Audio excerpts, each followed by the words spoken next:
Hi, good morning, everybody. I was just passing through this road, Enugu Onisha Express Road, leading towards Abuja Junction in Enugu. So I just saw this particular road construction that I feel that is interesting. I mean, this is like cement, and this look at the height of that road. Just look at the height. You guys seeing the height of this construction? There was a casting first. There's a casting first. I just passed the place where the casting machine had moved forward. There's a casting, and then before they will now put the quota on top. You know what? This road is going to last upwards of 50 years. No matter how rain touches it or tries to sweep it, just look at the casting. The casting is unbelievable. It's stunning, and I think I like this style. If you must construct a road in such a way that you know that it will last for at least the minimum the road should last is 30 years. But the way I'm seeing it, this road will never ever you will never ever see pothole on this road. Just look at it. Look at the thickness of this road. And this the first time I went to Ebonyi State, I think sometime few years ago, that was when I saw how this was done, and that was right under Umahi's tenure. And because he's the minister for works, he has brought this style of road construction. Umahi is a proper engineer. He's a proper engineer. He knows what is strong, what is not strong, what is big, what is good, and what is not good.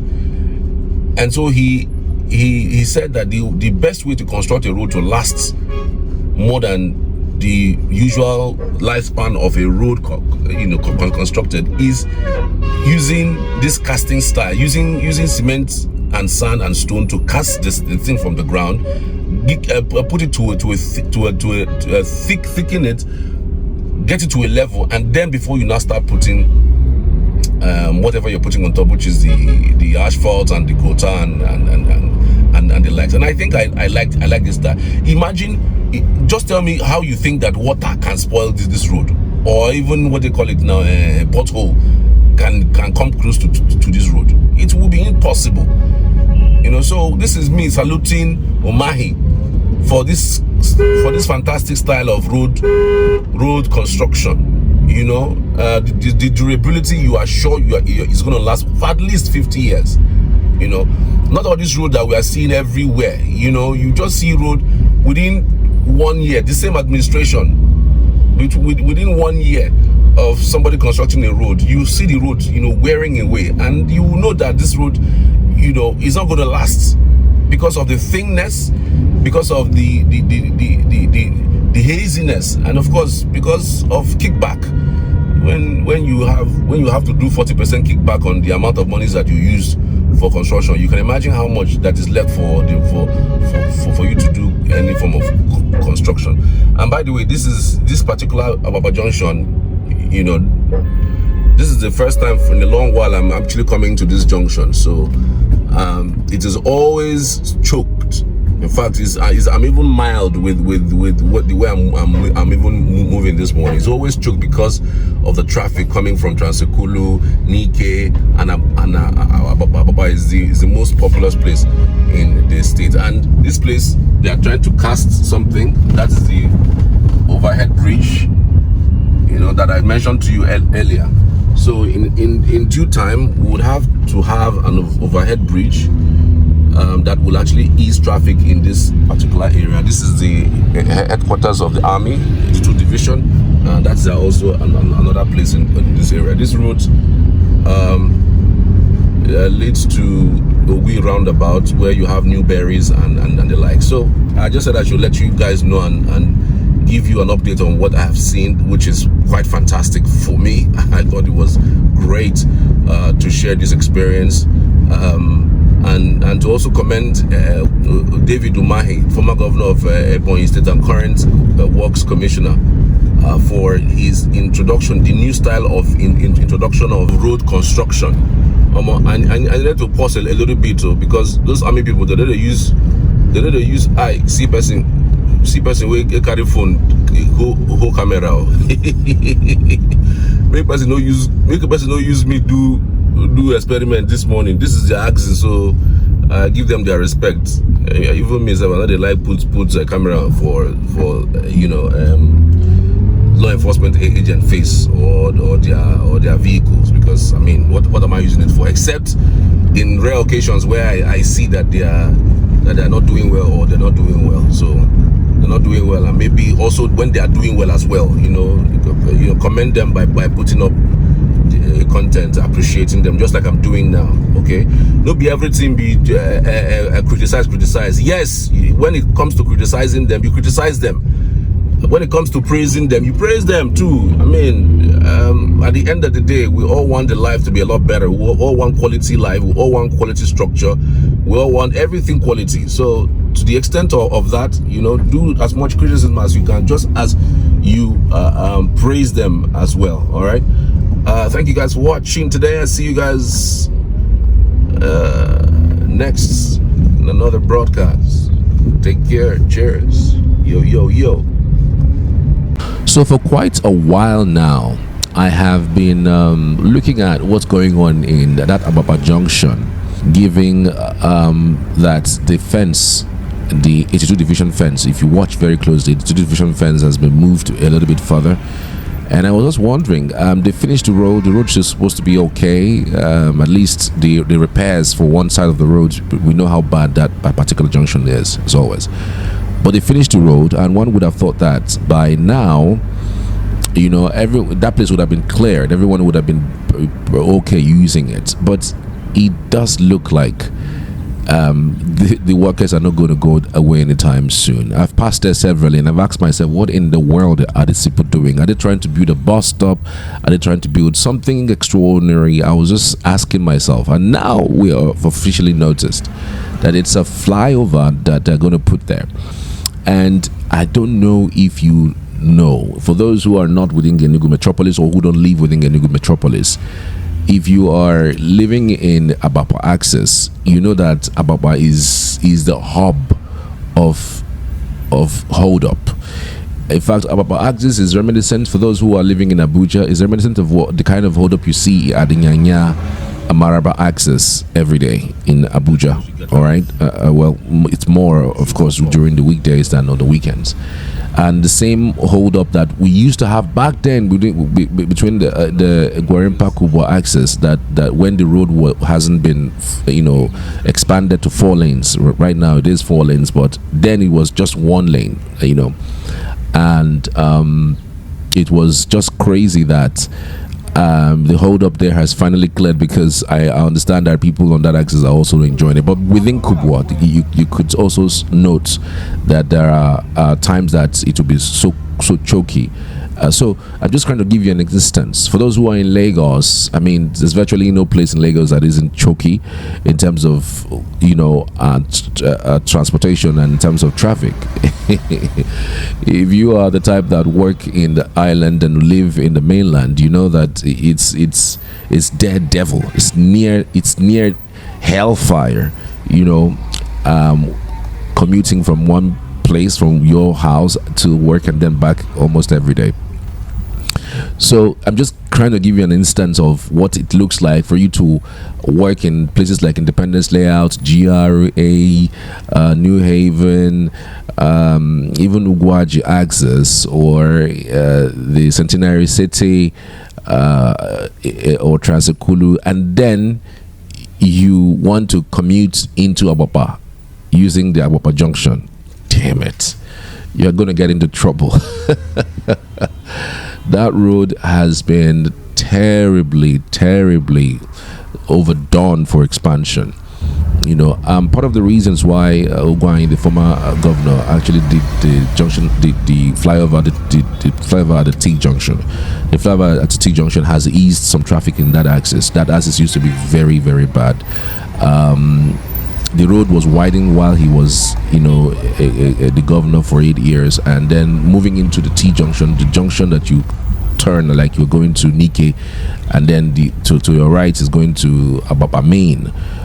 So that place used to be very choky. I mean, so they needed to do a flyover, so people who are going to Nike move over the flyover, and people who are getting into Transekulu and maybe back to town, take on the bridge. And then if you are also heading from Transekulu going to Nike, you're going to go on the bridge. So they needed to do that, and so they did that. That actually it decongested that place a little bit, at least much more than what it used to be. Now, doing a flyover in Abapa Junction is one of the best decisions that this state government is actually, doing. For now, I understand that it is going to be a mini flyover. It's not like a full flyover. The one that would be a situation where if you're moving from town, like the 82 division, into Thinkers Corner, you're going to maybe move over the bridge, and then if you're going from Thinkers Corner to Ababa, you're going to move right under the bridge. So it's going to be something that is quite mini, not necessarily as fat and as huge as what we see at the T junction, so that we could ease some traffic. I can imagine the relief that people would have by just getting to that bus stop and seeing that happen. I mean, the joy of the fact that this is going to come up pretty soon, and we won't have this kind of gridlock, in that location very soon, is somewhat something that can elicit some joy. And then you tell yourself you can't wait. Whatever you're bearing up right now, whatever traffic situation that you're facing right now is understandable. It's okay because of the joy of the relief that something is already happening about it. So I believe that by and large is a welcome development.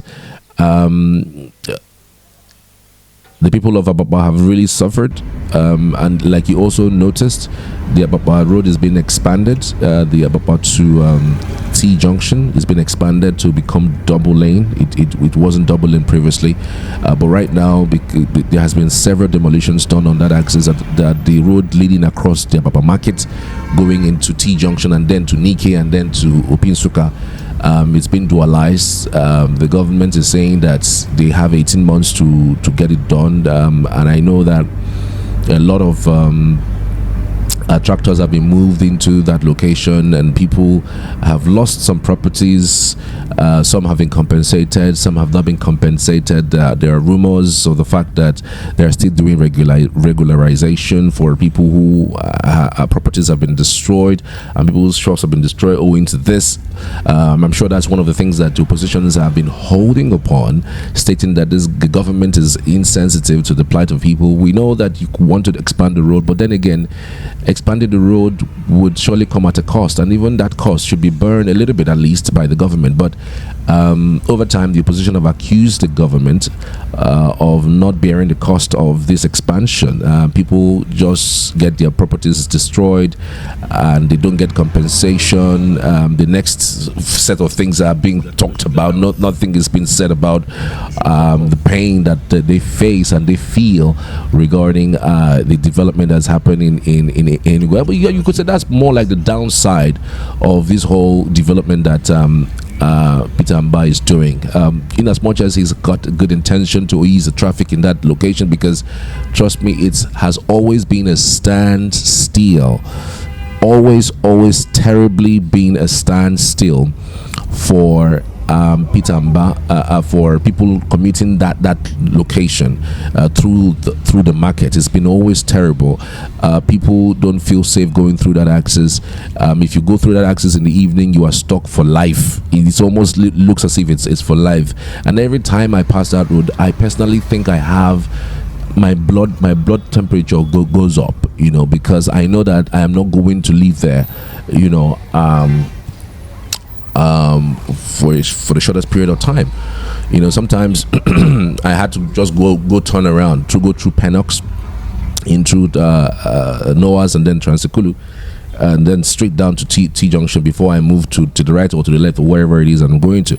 So with this move, it tends to ease the traffic in that axis, and with the establishment of that flyover, it eases into the Transekulu axis, it eases into the GRA axis, it also eases into Abapa axis, and so we could have some sort of some respite, some sort of relief as it pertains to traffic situation in that access. So it's a welcome development. I don't know what you think about it. Do you think that it's something that is imminent, and something that was long overdue, and that it's something that the government should also take seriously? Because again, we've seen contracts like this, or we've seen edifices like this start and then it doesn't really finish.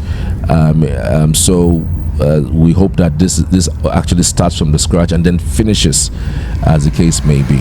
We know that the one at Obinagu, is almost done, with the contractors working day and night to make sure that that is delivered. That's actually a federal government project. We hope that this particular one that the state government is backing upon, they will start at least finish, let it be delivered before the 2027 general elections, so we can have some some relief on that access. So it's a welcome development, if you ask me. But then again, I also think that the cost for the masses, for the people who are going to be losing their livelihoods or their shops or their homes, should be looked into quickly too. I want to appreciate you for watching this. I'll see you on the next one.